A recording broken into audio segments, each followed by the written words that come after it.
Hoje nós vamos começar metodologia científica, tá? Tudo que é tipo de ciência utiliza a metodologia científica. Inicialmente eu vou apresentar para vocês o nosso quadro geral, os nossos cronogramas, as datas, horários e prazos, e também dar uma breve introdução do que seria a metodologia científica para amanhã, propriamente dito, a gente ter nossa primeira aula com conteúdo, tá? Mas hoje nós sempre vamos iniciar com uma introdução. Essa disciplina ela tem uma carga horária pequena se comparada às outras que os senhores têm na grade, tá? Ela tem apenas 20 horas, nós vamos iniciar hoje, dia 22/12, e nós vamos encerrar ela dia 8 de janeiro, tá? De 2021, no caso, por conta dessas brechas que nós vamos ter no calendário. As duas turmas estão fazendo junto, né, de maneira concomitante, a 44 e a 45, e eu serei responsável pelos senhores. Nós vamos utilizar aquelas mesmas metodologias de sempre, né, que os senhores já estão acostumados desde o início da pandemia, ao ensino EAD. E essa disciplina ela não conta com estágio, diferentemente da disciplina de oncologia, que tinha visita técnica, de nefrologia, que tem visita técnica, e da disciplina de farmacologia, que os senhores encerraram agora e possivelmente já estão aptos a fazer estágio. Eles vão montar um cronograma depois, conversar com os senhores, tá? Porque quase todos os professores estão em campo de estágio, são poucos que estão dando essa parte teórica agora. Mas como vocês têm muita teoria para ver ainda, eles estão adiantando essas disciplinas mais teóricas. Eu, por exemplo, estou em urgência e emergência e a professora Vanessa estava em farmacologia também no posto. Na nossa disciplina de hoje, nossa primeira aula, eu vou mostrar o plano para vocês e vamos fazer a introdução da disciplina, tá? Amanhã eu vou discutir um pouquinho com os senhores sobre todos os tipos de conhecimento, os conhecimentos especificamente da parte científica da coisa, tá? Nós sabemos que na área da saúde, constantemente, os conhecimentos, as novas tecnologias, as novas pesquisas nos trazem um arsenal diferenciado, é tudo atualizado diariamente, tá? Então vocês, como técnicos de enfermagem, vão se deparar coisas que vocês fazem no início do curso, técnicas, procedimento, que nós temos como certo, até o final do curso, muito provavelmente vai mudar, tá? Isso acontece muito, na minha graduação foi assim também. O que valia no início, quando eu me formei, já não valia mais, já era defasado. Por isso que nós estamos em constante atualização. Vocês não vão parar de estudar nunca, tá? Na área da saúde, por conta dessa rotatividade de pesquisas que eles fazem sempre. Essa disciplina é muito aplicada, meninos, para quem for fazer pesquisa, para quem for publicar artigo, ou para quem for estudar artigo. A gente vê isso muito forte, muito alicerçado no ensino superior, onde eles são obrigados, os alunos, a terem contato com a pesquisa, e nem que seja no final do curso eles têm que escrever um artigo científico para poder se formar, tá? No nível técnico, isso infelizmente não acontece, tá? Porque o ideal é que os alunos tivessem esse contato inicial com a ciência e com pesquisa desde o ensino médio, mas nós não somos preparados para isso, nem no nível técnico e nem no nível médio da coisa, né? No ensino médio. Porém, vocês vão estudar artigo científico. Então é importante que vocês saibam pelo menos por onde que o pesquisador foi, o que ele utilizou, qual foi a metodologia para ele chegar naquele conhecimento que vocês vão utilizar na prática clínica. Porque vocês vão estudar, vocês vão ler artigo científico, vocês vão ler livros ao longo do curso de vocês. E tudo isso teve todo um preparo prévio, tá? E daí no nível técnico é mais para vocês entenderem como que isso ocorreu, como que o pesquisador teve a ideia, quais foram os experimentos que eles fizeram e como que eles colocaram isso no papel, principalmente, tá? Nós temos toda uma padronização. Algumas pessoas, meninos, eles vão consideram, na verdade, essa disciplina, inicialmente, algo muito enfadonho, tá? Porque é algo que vai dedicar esforço dos senhores, é algo que a gente treina, a gente tenta, e a gente erra muito. Porque até o local de colocar as vírgulas, até o local de você fazer um experimento, de cuidar de um paciente, é certo ou errado. Então, isso a gente só consegue treinando, tá? Eu vou mostrar para vocês quais são os caminhos, vou passar um trabalho para vocês treinarem, tá? Logo nesse primeiro encontro, eu convido a vocês, quem de fato tiver interesse pela ciência, falar, professor, eu não quero falar nessa disciplina, ela é curta, eu sei que ela é curta, mas eu quero ir um pouquinho mais além, eu convido a escrever um artigo científico, tá? Quem quiser ter o seu primeiro artigo científico publicado em uma revista médica, em uma revista de enfermagem, uma revista de saúde, ao final da disciplina, se identificar com a área, pode entrar em contato comigo que eu irei orientar vocês e converso com alguns professores da UFAC para eles publicarem os artigos de vocês, tá? Obviamente que vai ser artigos mais simples de revisão de literatura, porque nós não temos como ir para o hospital fazer teste, nem para alguns laboratórios para fazer algumas pesquisas clínicas, tá? Mas são poucos alunos que se interessam, mas quem se interessar, fica aí aberto o convite, tá? Ao final da disciplina podem me comunicar que eu acompanho vocês nessa parte de escrita e confecção do trabalho de vocês. Eu sempre faço muitas pós-graduações e agora estou no mestrado, então constantemente eu estou escrevendo artigo científico, então vai ficar tranquilo para me orientar vocês quanto a essa parte, tá? Pós-pandemia, quando os hospitais estiverem todos abertos, dá para fazer uns experimentos clínicos bem mais interessantes para nossa área, né? Nossa área da enfermagem. Mas por hora a gente fica pelo menos na parte de revisão de literatura. Meninos, no final da aula de hoje eu já vou mandar para vocês, tá? O cronograma para vocês irem se baseando, se programando direitinho, ver quando que é a data de prova, quando é a data de trabalho e também a apostila que nós vamos utilizar nessa disciplina, tá? Qualquer dúvida vocês podem me perguntar, que eu vou estar sempre orientando os senhores. Na nossa terceira aula, senhores, nós vamos estudar um pouquinho sobre esses trabalhos científicos. Por exemplo, vocês vão ler artigo científico, mas vocês precisam entender para que tudo aquilo que vocês leiam tenha um sentido e vocês vejam se aquilo de fato vale. Porque na época que nós vivemos agora, da conectividade, do acesso à informação facilitado, vocês ainda não têm um filtro do que de fato tem um peso científico, tem um rigor, vale a pena ler, vale a pena acreditar naquilo. Se foi feito por um pesquisador de credibilidade, se de fato testaram, estudaram tudo direitinho, ou é apenas uma nota de rodapé que qualquer retardado consegue escrever em uma rede social e muita gente tem isso como verdade. Daí na nossa disciplina eu vou mostrar para vocês como diferenciar o que de fato é científico e o que é conhecimento comum. Porque qualquer um pode escrever o que quiser hoje e vai caber dos senhores qual é o tipo de conteúdo que vocês vão querer consumir, tá? Na nossa área, nós temos que ser muito criterioso para saber o que de verdade vale e o que eu tenho que me abster, tá?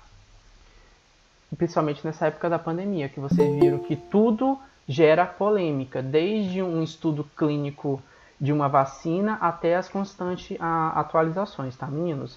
Então, tem bases de dados específicos, tem locais que eu posso procurar e que eu devo acreditar, tá? Mas também eu vou seguir isso como 100% verdade? Não, tá? Porque nós ainda temos que formar o nosso senso crítico. Todo mundo da saúde tem que ter minimamente aprimorado essa parte crítica de ver algo e tentar ver se aquilo está certo ou não. Porque senão vocês vai chegar um ponto que vocês vão para o hospital e vão ser meros secretários, tá? Então, já vamos treinar isso desde já. Tem algum colega querendo entrar? Só um minutinho.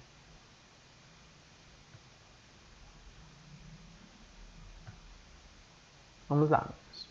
Depois que eu mostrar todos esses trabalhos científicos para vocês, os tipos de pesquisa, como que faz, como que chega a um conhecimento final, nós vamos discutir um pouquinho, é uma das aulas mais importantes dessa disciplina, senhores.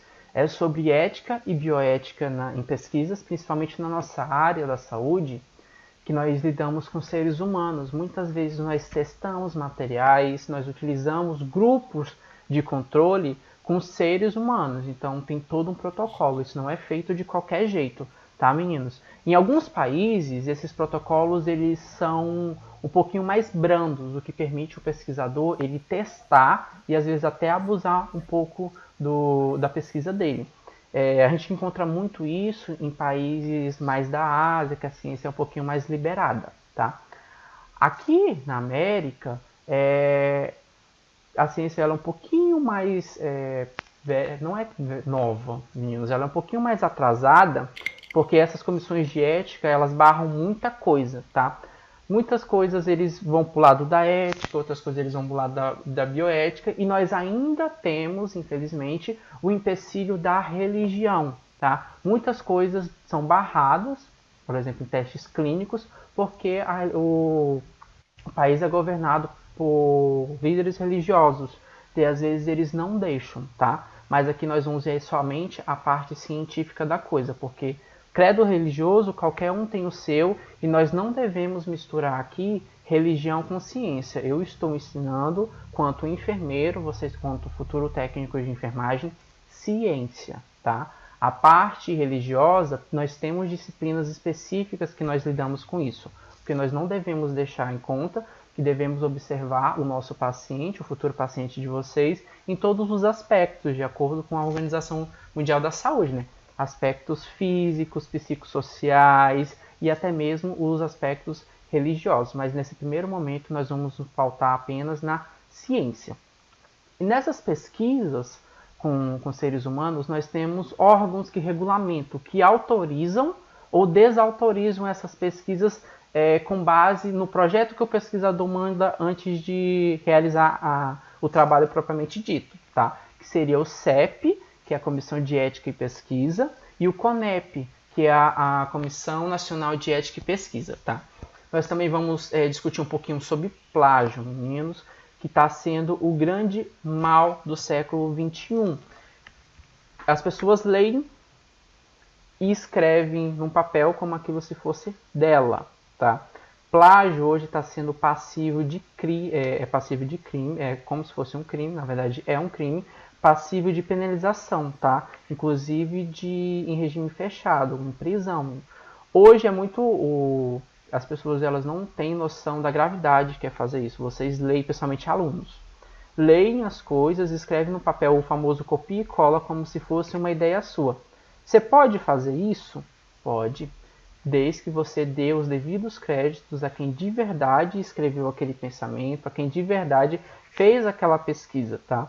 Daí tem regras para a gente dar esses créditos que eu vou mostrar para os senhores também, ao longo da nossa disciplina, como que a gente cita, como eu digo que tal pesquisador escreveu tal trabalho, tudo isso a gente vai discutir um pouquinho, tá?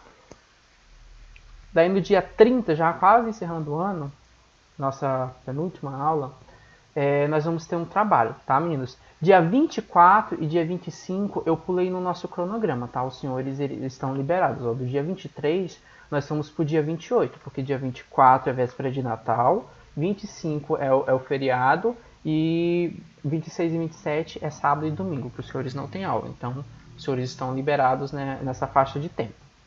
Daí nós vamos lá pro dia 30, onde vocês vão fazer o primeiro e o único trabalho da nossa disciplina, tá?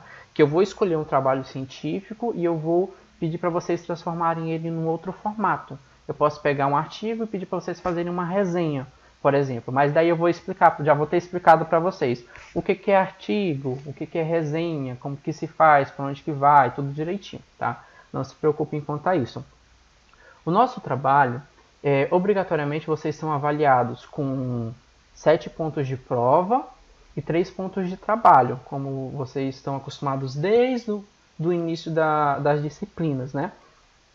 Então esse trabalho aqui vai valer 3 pontos, então tome muito cuidado como que você vai fazer, tá? Que eu vou pesquisar todos eles e vou conseguir detectar todos os plágios. Se você copiar e colar e dizer quem foi feito ou da onde que você tirou, não tem problema algum, tá? Lembrando que isso eu já vou ter mostrado para os senhores, então não se preocupe. Então dia 30 nós vamos ter apenas o trabalho. Eu sempre libero os senhores no dia de trabalho para fazer no horário da aula, porque tem algumas pessoas que trabalham, dizem que não podem, tarará. Então eu sempre deixo esse tempo reservado para vocês, tá? Dia 30/12, nosso primeiro trabalho. Só um minutinho que tem algum colega querendo entrar.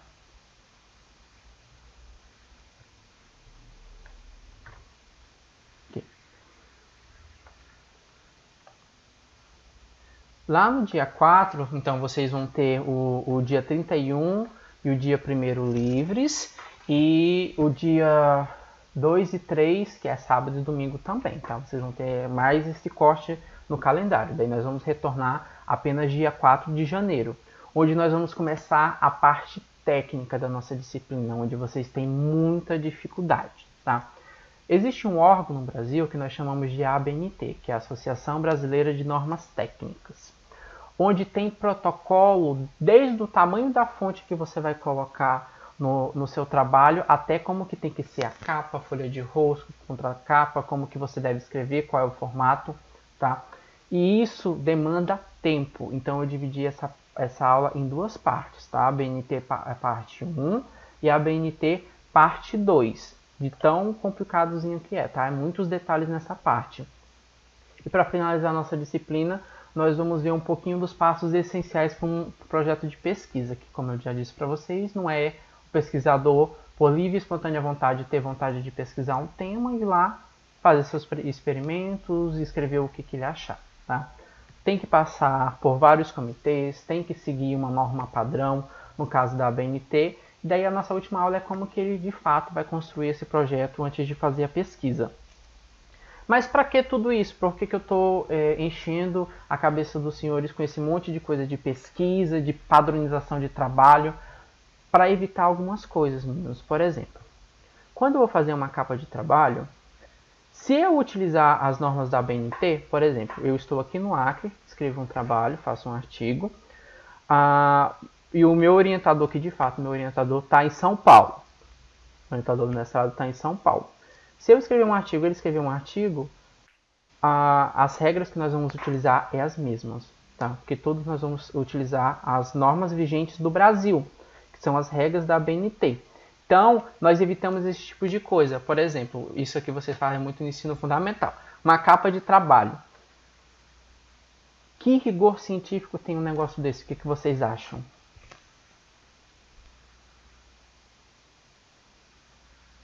A pessoa, eu passar um trabalho e a pessoa me fazer uma capa dessa. O que vocês achariam? Podem falar, meninos. Tá dando pra ver?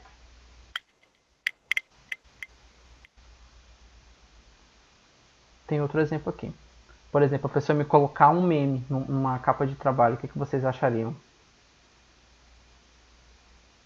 Que não seria nada legal. Esses trabalhos, meninos, não têm valor nenhum, tá? A pessoa conseguiu rasgar, jogar fora todo o trabalho que ele teve para confeccionar a pesquisa na capa. Por isso que nós temos metodologia científica e por isso que nós temos a ABNT, para padronizar. O jeito que eu fizer aqui vai ser o jeito que vão fazer em todos os locais do Brasil, tá? E o técnico de enfermagem que está em constante atualização vai ter que entender. Vocês não estão conseguindo ver?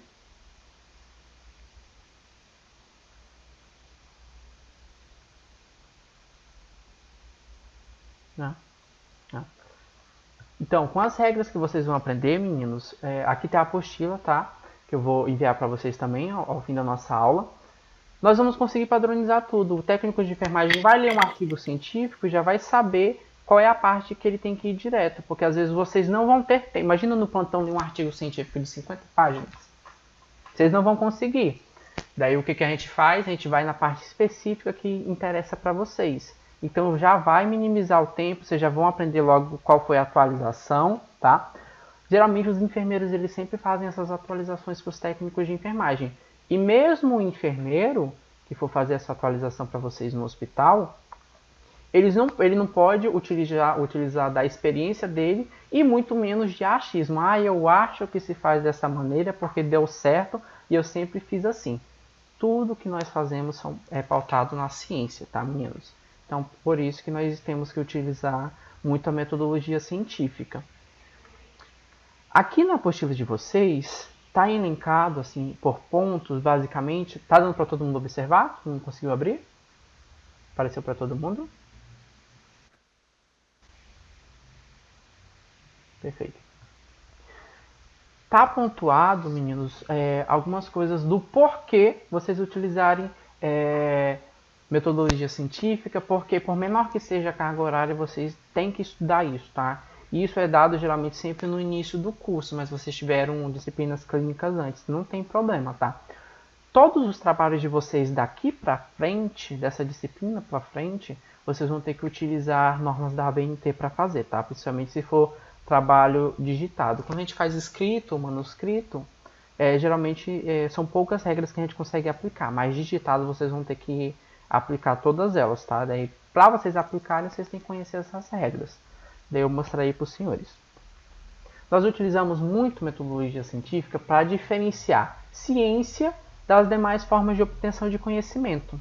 Tá? Como eu disse para vocês, conhecimento científico é uma coisa, conhecimento popular é outra coisa. Tá? Para fazer essa diferenciação, nós temos um método específico, que é a metodologia científica. O pesquisador, quando ele utiliza o método científico, ele passa a assumir um papel de investigador. Por isso que eu disse para vocês, nem todo mundo tem perfil para ser pesquisador e nem todo mundo gosta dessa parte de pesquisa. Tem gente que, se alguém me explicar e eu conseguir aplicar lá no hospital, tá ótimo. Não preciso de mais disso não, professor. Eu não preciso entender o porquê disso, o porquê daquilo. Tudo bem, tá? Vai da escolha de cada um. Nós realmente temos esses perfis. Mas se alguém tiver o perfil de pesquisador, que é aquela pessoa curiosa, aquela pessoa que está sempre indagando. O que é o pesquisador? É justamente isso. Aquela pessoa que está sempre se perguntando o porquê, como que eu consigo melhorar uma assistência, como eu consigo melhorar um procedimento, como que eu consigo criar algo novo e contribuir para a saúde, podem entrar em contato comigo para a gente começar a trabalhar juntos e a escrever os primeiros artigos de vocês, tá? A metodologia científica também ela vai estabelecer um padrão entre o que é estudado com o que nós temos, tá? Vocês vão se deparar muito nisso no hospital quando vocês forem fazer o primeiro estágio. Às vezes não, quase sempre, nós passamos um conteúdo para vocês, nós falamos tudo bonitinho, por exemplo, a professora Vanessa ensinou perfeito, falou para vocês como que se faz uma punção venosa periférica, diz que tem punção arterial, só que quem faz essa punção arterial é o enfermeiro. Mostrou o passo a passo da diluição e explicou para vocês o que é diluição, o que é constituição de medicamentos. Mostrou a administração desses medicamentos nas mais diversas vias de maneira perfeita. Tudo que ela fez foi baseado na ciência, no que está escrito nos livros, numa pesquisa prévia que ela fez, tá? Mas quando vocês chegarem no hospital, muitas coisas não vão ocorrer dessa maneira. Obviamente que a gente tem que sempre tentar fazer o mais correto possível. E vocês vão conseguir identificar muitos erros de técnico que não aspira a medicação na técnica correta e contamina os êmbolos da seringa. Técnico que fixa diferente do que vocês aprenderam na sala de aula, tá? Então, se vocês tiverem o rigor científico, vocês vão conseguir fazer direitinho essa distinção do que é o certo que nós ensinamos para vocês e o que de fato vocês vão encontrar nos hospitais, tá, meninos? E isso vai valer muito do senso crítico. Vocês também não vão chegar lá no hospital falando para aquelas técnicas que já têm 20, 30 anos de experiência, que tem mais experiência do que eu tenho de idade, que elas estão erradas, mas vocês não vão fazer o errado, porque vocês foram bem instruídos, eu acredito eu, tá? Nós vamos também sistematizar as atividades de estudo. O que é sistematizar uma atividade? É eu me organizar. Não é pegar um monte de material e estudar de qualquer jeito. Eu primeiro vou me organizar, vou falar, ó, tantas horas por dia eu vou estudar tal coisa, tal matéria, e eu vou utilizar tal referência, porque o mundo de informações que vocês têm é muito grande. Daí vocês vão aprender a procurar uma informação confiável e estudar apenas aquela parte, tá? Então a gente consegue sistematizar, organizar como nós vamos estudar daqui para frente. Integrar conhecimento, que é essa parte do exemplo que eu disse para vocês. Vocês pegarem o que vocês estão aprendendo aqui, na parte teórica, né? Que vocês vão aprender muito ainda na parte de laboratório, e depois transpassar isso para a técnica de vocês no hospital. Vai ser perfeito? Não vai ser perfeito, tá? Primeiro, que vocês não vão ter todos os recursos, não vão ter todos os materiais para desenvolver direitinho como nós gostaríamos. Obviamente que nós gostaríamos que tivesse tudo disponível. Mas lá vocês vão ver que muita coisa vai ser no improviso, tá? E muitas coisas que vocês estudaram aqui, quando vocês chegarem lá, talvez não valem, não vai ser mais vigente. Então, por isso que vocês vão estar sempre se aperfeiçoando, tá? Nós vamos desenvolver uma postura holística na superação da fragmentação de conhecimentos. Isso aqui é um dos maiores desafios para quem se trabalha com pesquisa. O que viria a ser uma postura holística, gente? Toda vez que a gente fala de olhar holístico ou movimento propriamente dito do holismo, nós sempre nos referimos àquela máxima de observar o ser humano como um todo, não apenas como uma doença. Então, quando eu vejo um problema de saúde, eu tenho que ver qual é a causa daquilo, qual é o tratamento, como que o meu paciente está psicologicamente naquilo. Se tem mais alguém que está afetado, mas afetado com a mesma doença? Não. Como que estão os familiares vendo o ente querido deles naquela situação, tá? Isso é o holismo. Nós observamos o nosso paciente como completo, um ser humano completo, e também observamos ele na coletividade. Isso é um problema muito grande que os pesquisadores enfrentam. Por quê? A gente segue uma linha de raciocínio, segue uma linha de pesquisa, estuda só aquilo, só aquilo, só aquilo. Quando eu me deparo com algo diferente, a gente trava.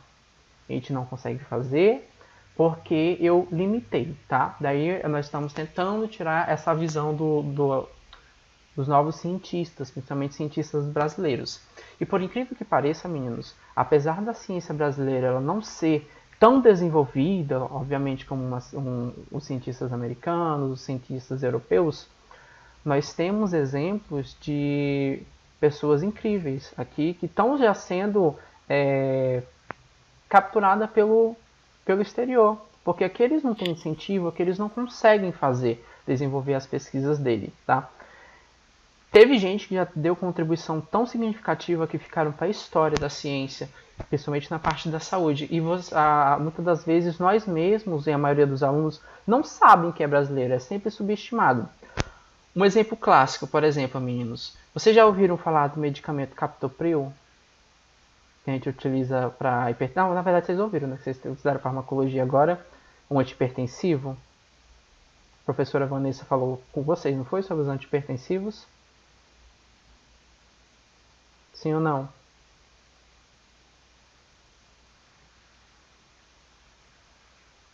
Alguém lembra?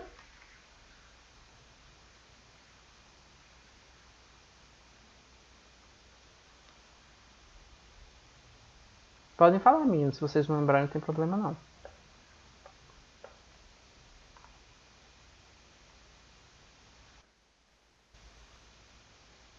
Ninguém? Tá, tudo bem.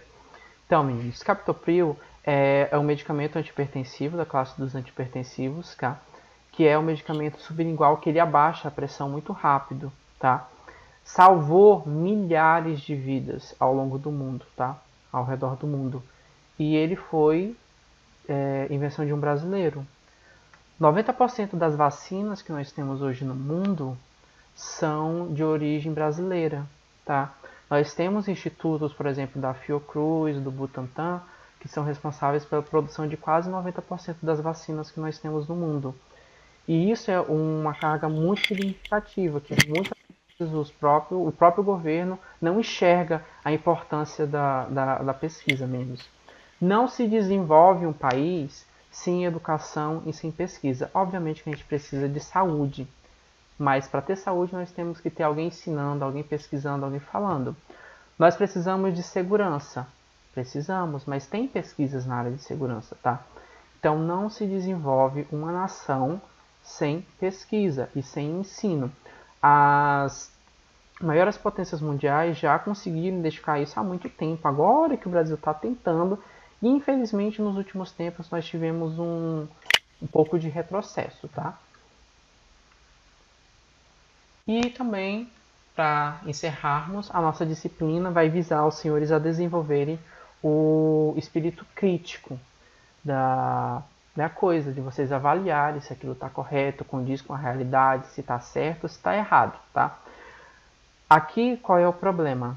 que tem gente que considera a sua verdade como uma máxima, daí chega um professor falando que não é daquela maneira, que vocês poderiam fazer diferente, e a pessoa se desestabiliza toda, tá, meninos? Aprendam a lidar com críticas, principalmente enquanto vocês são alunos, tá? Então nós vamos ter muito trabalho,